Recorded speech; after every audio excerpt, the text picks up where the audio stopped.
On the other side, when is it not a good idea for a parent to call in Child Protective Services?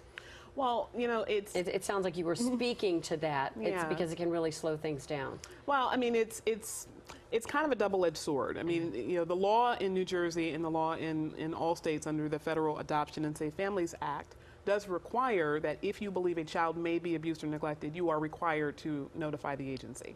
The question is really in those cases that it's a close call, but we're not quite sure. Do we believe there's child abuse going on, or do we simply believe that mom or dad may not be the best parent? Because there's a fine line. And the agency may see something as, you know, poor behavior that doesn't quite rise to the level of child abuse, whereas the parent may not know. So what I always tell parents is be very cautious before you ring the bell if you're not sure. If you're not sure, you should try to do everything that you can to allay your concerns about child abuse and neglect without involving the agency. You can raise those issues through your attorney. You can certainly put the court on notice that you're concerned about lack of appropriate sleeping accommodations or perhaps inappropriate feeding patterns in the other household.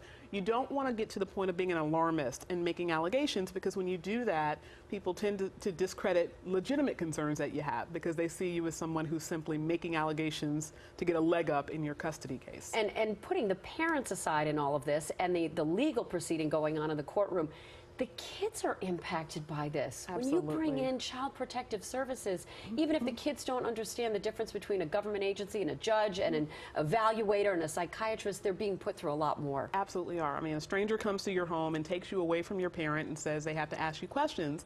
And they ask you questions that may seem benign enough. You know, is there adequate food in the home? How do you get punished when you're at mom's house? What do you eat for dinner at dad's house? Those things don't seem to be harmful questions. But the child perceives that there's someone who is questioning me about my family. And if the child feels that there's something to tell and they don't tell, they're either going to feel that they're betraying their parent, or they're going to feel that they're betraying the adult who's entrusted to get information from them. So it's never a good thing that the children be questioned. And if the agency doesn't get what they need at your home, they will go to the children's schools. And that also causes embarrassment for the child. So it's to be avoided at any possible way that it can be. But of course, if there's legitimate concerns, you do have to make the call.